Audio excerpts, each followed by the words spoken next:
Bonjour à tous, aujourd'hui on se retrouve sur Comics et compagnie pour une vidéo sur Green Lantern qui m'a été proposée par Sheldon.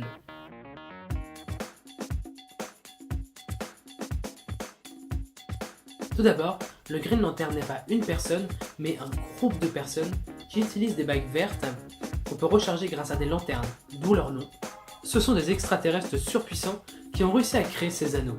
Ils les ont distribués partout dans l'univers. Ces anneaux utilisent ce qu'on appelle la force de volonté. La force de volonté, c'est tout simplement quand vous pensez à quelque chose très fort, par exemple, je vais penser à une bière, et bien il y a une bière qui va apparaître grâce à l'anneau.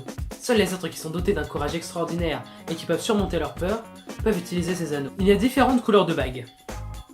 Il y a la couleur rouge, qui signifie la haine et la rage, la couleur orange, la cupidité et l'avarice, le jaune, qui signifie la peur, le vert, la volonté, le bleu, l'espoir, l'indigo, la compassion, le noir, la mort et l'absence de sentiments, et le blanc, la vie.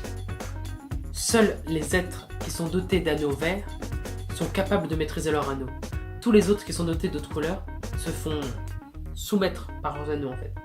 C'est les anneaux qui contrôlent les gens. On va arriver tout de suite au pouvoir des Green Lantern.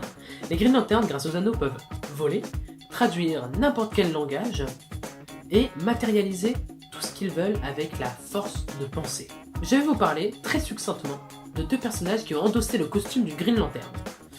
Il y a d'abord Alan Scott. La toute première personne à porter le costume du Green Lantern n'est rien d'autre que Alan Scott, qui a été créé en 1940 et qui a été apparu pour la première fois dans le comics All American numéro 16 en juillet 1940.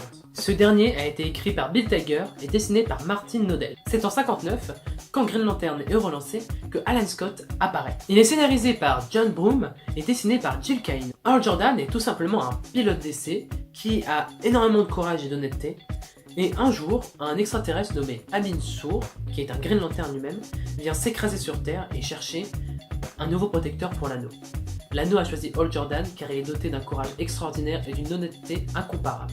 Le méchant le plus connu de Green Lantern est bien entendu Sinestro, qui endosse la bague jaune. En termes d'adaptation cinématographique, nous avons le film Green Lantern de Martin Campbell, qui est sorti en 2011, qui est malheureusement un peu décevant pour tous les fans. Bien sûr, pour les gamins de 9 ans, ça va être génial, mais pour les fans, c'est pas vraiment quelque chose qu'on s'attendait. Ryan Reynolds a très bien joué le personnage, mais malheureusement, c'est l'histoire qui tenait pas debout.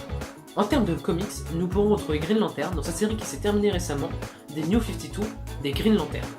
Et nous pouvons aussi le retrouver dans le Justice League. Voilà, je n'ai que le Justice League avec où apparaît Green Lantern, je n'ai très peu apparaît Green Lantern. Dans le Justice League des New 52, et vous pourrez aussi le trouver dans le nouveau Restart, moi je dis un Restart, de Urban de chez DC Comics, pardon, les Rebirths. Hein, il y a un comics fait exprès sur Green Lantern avec les nouveaux Green Lantern, des faux jumeaux. Et vous pouvez aussi retrouver dans la Justice League Rebirths aussi Green Lantern, notre bon Dieu Hal Jordan.